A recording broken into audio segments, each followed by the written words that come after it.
which agile scaling framework should you get? This is a very typical question that I get, consultants get, coaches, I would say executives ponder upon. Now, usually the scenario that comes to mind is, when you have a small company, for example, and you have an agile team going, it's doing well, and you're looking to expand to more teams, right? So as you figure it out, it's like, what I have today may not work, so I'm looking to scale. The other thing, it could be that your IT department is doing great in agile, and you seen that, and the principles and values, it's all good and great, and it's producing great results. So then, could you take agile and then scale it to different organization, to the sales department? That's the other one.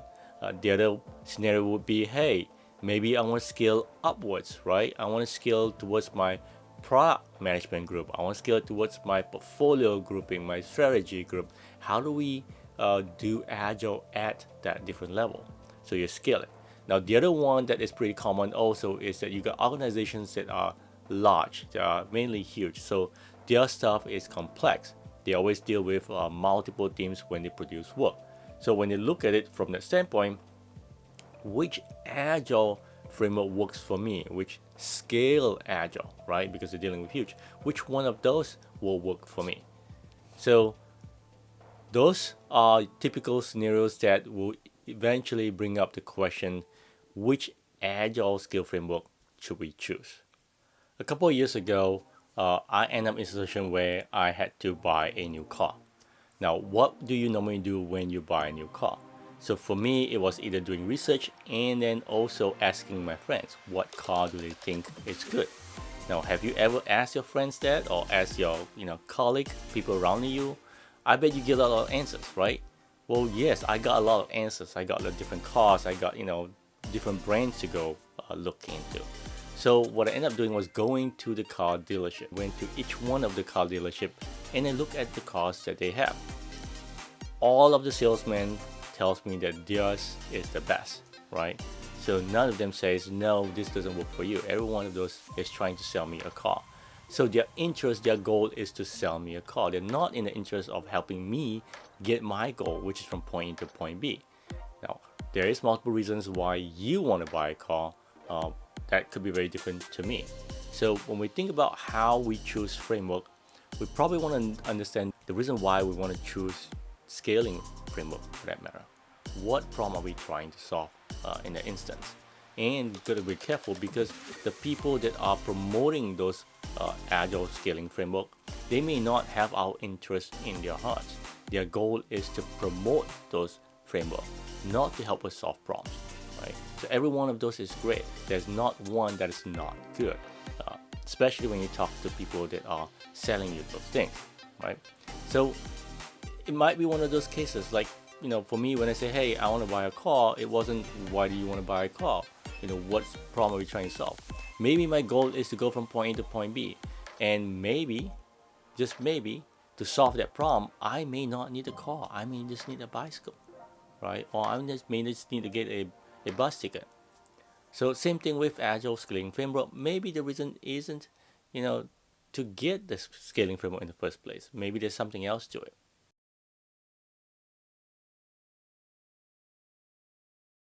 I was doing a research on the company that was excited to join the company, right? I look it up, I check the website, and I found that, the clients list, usually I love to check the clients list, right? I look at the clients list and it has Apple on there. That got me really excited. Wow, here's a company, a small company that has a big client, so they must be doing something right. Now, after I joined the company, what I found was that Apple did not use the product as a whole organization. There was only one small department with one person that downloaded the software at one point, and they used the software at one point. We don't know if they're still using it or not. So, and because of that, they put it on their clients list. Now think about that. A while back, took a SAFe class. In a SAFe class, on the slides they were saying that Microsoft uses SAFe. So I had to ask the question, how are they doing?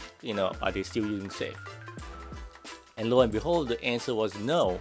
They've transitioned away from SAFe. So this is in SAFe class, and they transition away from safe. So the answer is why? Why did they transition away, right? So the answer is they become more mature, they've moved on, so they move away from safe already. So if you think about those things, a lot of companies are gonna tout, they are gonna say how great they are, what's the success rate. So we gotta look into the details as to what those really are.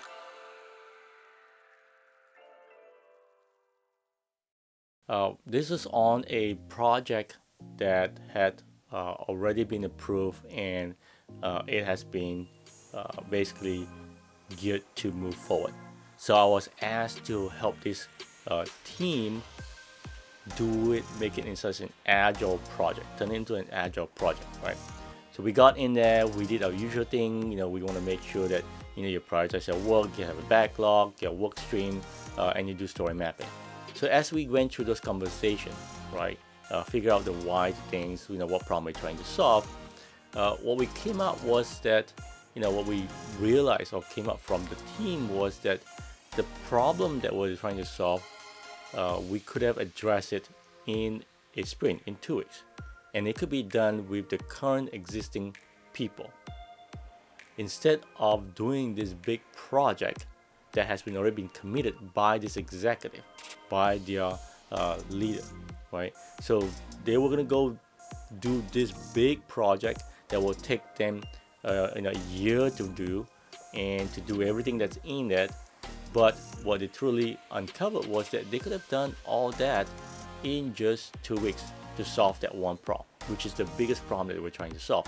Instead of trying to build this big application, they could have done that already.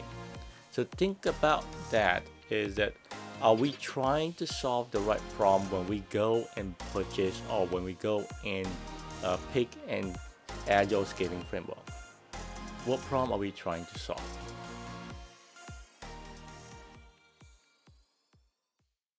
So which framework is right for you?